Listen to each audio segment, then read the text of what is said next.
कहानी घर घर की नहीं बल्कि खतरनाक कहानी है। एक साथ 100 लोग मर गए, मातम बिछ गया। क्यों? किसकी गलती थी? एक बड़ी अहम इन्वेस्टिगेटिव स्टोरी।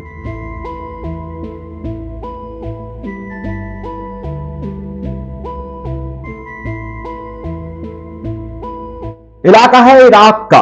इराक वो जगह के जो कि एक तारीख रखती है, जो अपना एक रस्म, एक रिवाज, एक अपना कल्चर रखती है।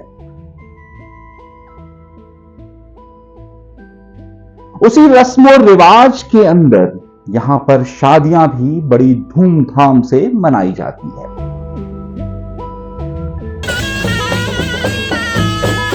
जैसे कि सब कॉन्टिनेंट में पाकिस्तान, हिंदुस्तान, बांग्लादेश, श्रीलंका, सब जगह शादियों को उसी तरीके से सेलिब्रेट किया जाता है, जहां पर जैसे ही निकाह हो या चर्च में एक रस्म हो या फिर 7 फेरे हों, उसके बाद बाकायदा एक बहुत बड़ा रिसेप्शन होता है, एक सेलिब्रेशन होता है। और फिर वो सेलिब्रेशन हमारे यहां पर बाकायदा हर शादी का एक अहम एलिमेंट समझा जाता है।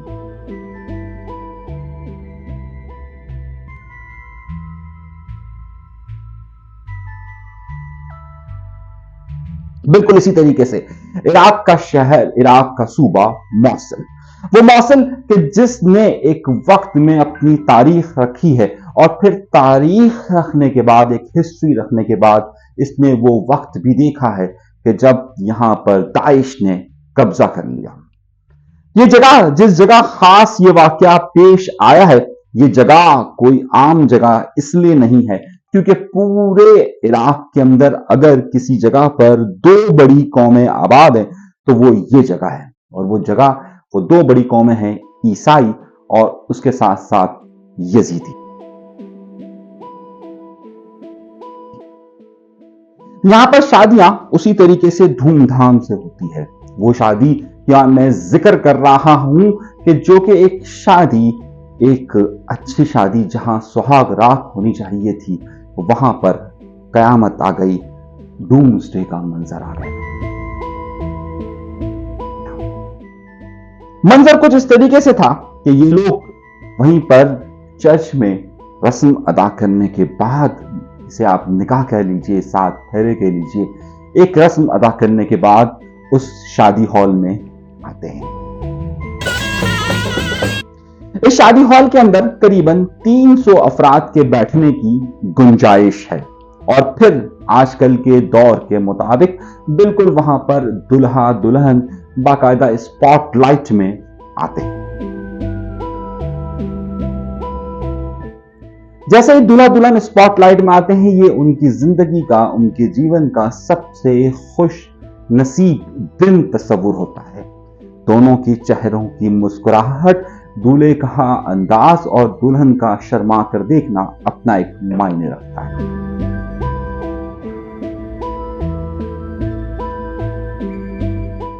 स्पॉटलाइट में दोनों आते हैं और आकर आपको ये वीडियो में मनाजिर नजर आ रहे होंगे, ये सीन्स नजर आ रहे होंगे कि किस तरह दोनों के चेहरे खुशियों से खिलखिला रहे हैं। इसी खिलखिलाहट के दौरान ही फिर जैसे ही ये खिलखिलाहट चल रही होती है, अच्छे से वहां के रिवायती गाने चल रहे होते हैं। इस महफिल में, इस प्रोग्राम में दुल्हन के तमाम रिश्तेदार मौजूद होते हैं और दूल्हे के भी तकरीबन तमाम के तमाम रिश्तेदार वहां पर मौजूद हैं। सबकी नजरें दूल्हा दुल्हन को देख रहे हैं और इस खुशनसीब दूल्हे और दुल्हन को दुआएं दें।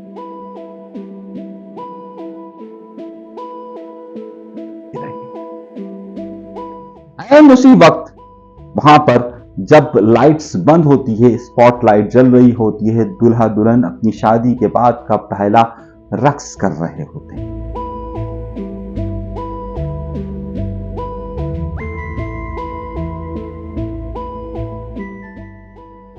पहला dance, first dance after marriage. जैसे ये रक्स कर रहे होते हैं, उसी दौरान वहां पर फायरवर्क शुरू होता है, आतिशबाजी शुरू हो जाती है। जैसे ही आतिशबाजी शुरू होती है, तो जरा सा एक नजर फिर हम उस शादी के बैंक्वेट पर डालते हैं। हमारे यहाँ आजकल, पहले तो किसी जमाने में टेंट्स में शादी होती थी, टेंट्स खुले हुए होते थे। फिर हमारे यहाँ पर शादी हॉल का सिस्टम चला, फिर हमारे यहाँ बैंक्वेट का सिस्टम चला। ये सिर्फ हमारे यहाँ नहीं बल्कि पूरी दुनिया के अंदर चलना शुरू हुआ। उस बैंक्वेट के अंदर एक बहुत ही तंग रास्ता होता है, उस बहुत ही आप बॉटल नेक की तरह का रास्ता होता है। ये छोटे से रास्ते के जरिए सब अंदर दाखिल होते हैं क्योंकि ये फुली एसी होता है। अगर आपने हमारे यहाँ के बैंक्वेट्स, शादी हॉल्स अगर देखे हों तो उसमें हर जगह जगह पर्दे लगे हुए होते हैं, छतों पर भी पर्दे होते हैं, दीवारों पर भी पर्दे लगे हुए होते हैं। और ये पर्दे किस हद तक खतरनाक होते हैं, ये बहुत अहम मामला है।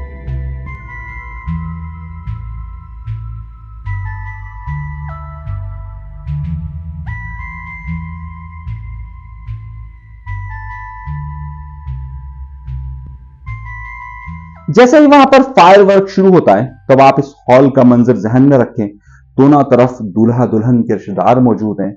दरमियान में दूल्हा और दुल्हन स्पॉटलाइट में आकर अपना पहला डांस कर रहे हैं। साइडों में फायरवर्क चल रहा है और उस फायरवर्क के दौरान एसी चल रहा है, दरवाजा बंद है। इसी वक्त जैसे ही स्पॉटलाइट बंद होती है वैसे ही फानूस चलता है जो ऊपर लगा होता है। जैसे ही फानूस की रोशनी चलना शुरू होती है वैसे ही ये फायरवर्क जो के छत तक यानी कि रूफ तक जाता है, उस फायरवर्क में पर्दों को आग लग जाती है। जैसे ही आग लगती है यकदम फानूस गिरता है और एक ही लम्हे में पूरे शादी हॉल में आग लग जाती है। यह आग का वक्त सिर्फ 10 मिनट होता है और 10 मिनट में यह आग लगती है। 250 से ज्यादा लोग वहां पर बैठे हुए, एकदम भगदड़ मचती है। मैंने आपको बताया कि बिल्कुल बॉटल नेक है, यानी कि बहुत छोटा सा रास्ता है जाने का। उस रास्ते से कितने लोग भाग सकते थे। भगदड़ में लोग एक दूसरे पर गिरते हैं, किनारों के पर्दे एक साथ आग लगाते हैं, छत के पर्दों में आग लग जाती है और फिर देखते ही देखते वो खुशगवार लम्हा, वो डांस का लम्हा यकदम बदल कर रह जाता है एक कयामत में। हर तरफ चीखों पुकार की आवाजें आना शुरू हो जाती हैं। वहां पर कोई ऐसा इमरजेंसी इंतजाम मौजूद नहीं होता कि इतनी बड़ी आग को बुझा दे। आप भी मुख्तलिफ शादी के तकारीब में जाते होंगे, आपने देखा है कि क्या वहां पर फायर का निजाम इतना अच्छा होता है कि तमाम इतनी बड़ी आग को फौरी तौर पर बुझा सके और इतनी जल्दी बुझा सके? नामुमकिन था, क्योंकि वहां ऐसा कोई निजाम ही मौजूद नहीं था। होता यह कि यह आग लपेट में लेना शुरू कर देती है। हंसते मुस्कुराते चेहरों में चीखों पुकार की आवाजें आना शुरू होती है। ये चीखों पुकार इस हद तक बढ़ जाती है कि किसी को किसी की कान पड़ी आवाज सुनाई नहीं देती। मंजर लम्हे में बदल जाता है और ये लम्हे का मंजर बदलते बदलते वहीं पर लोग मरना शुरू हो जाते हैं, लोग जख्मी होना शुरू हो जाते हैं, दीवारें जलना शुरू हो जाती है, छत गिर जाती है और करीबन सिर्फ 20 मिनट के अंदर 100 लोग मर जाते हैं। 100 लोग मर जाते हैं। दुल्हन के भाई मर जाते हैं, दुल्हन के चचा मर जाते हैं। ख्वाबों का दिन तेजी से कयामत के दिन में बदल जाता है। जख्मों से चूर एक शख्स जमीन कहता है, मैं जख्मी जरूर हुआ हूं, लेकिन मुझे इससे ज्यादा दुख इस बात का है कि उस दुल्हन के सारे घर वाले मर गए। मरियम, जिसकी उम्र करीबन कोई 60 साल के करीब है, उसकी बेटी और 3 नवासे इसमें जलकर चले गए। ये वाकयात पे दर पे अक्सर रूटीन का हिस्सा बनते जाते हैं।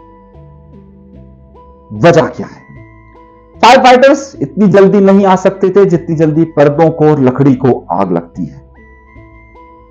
सबसे पहली और बड़ी गलती यह थी कि हमारे यहां तकारीब के लिए एग्जिट पॉइंट इतना क्लियर नहीं होता कि लोग जा सके। पहला जो अमल था वो ये था कि उस जगह में एग्जिट पॉइंट क्लियर उसकी कंस्ट्रक्शन में नहीं बनाया गया था, लोगों को आगाह नहीं किया गया था। दूसरा, वो पूरी इमारत ऐसी चीजों से थी कि जिसमें आग फौरी तौर पे लगती है, पर्दे, लकड़ी। तीसरी बात यह थी कि उसमें आग बुझाने का निजाम मौजूद नहीं था। चौथी बात यह कि जब वहां से उन्हें निकलना था तो उस कयामत के मंजर पर कि जब भाई बहन को, बहन भाई को, मां बाप को, बाप बहन को नहीं पहचानता उस कयामत के मंजर में, तो कोई किसी को नहीं पहचान पा रहा था। और लोग जब भागने की कोशिश कर रहे थे तो इस भगदड़ में ही लोग मरे। सारे हम इमरजेंसी के लिए तैयार नहीं होते।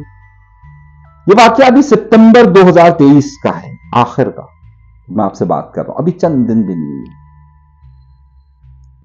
लेकिन इस मंजर से फिर हुआ क्या फायर फाइटर फौरन आ सके? नहीं आ सके। 15 मिनट कॉल कौन करे?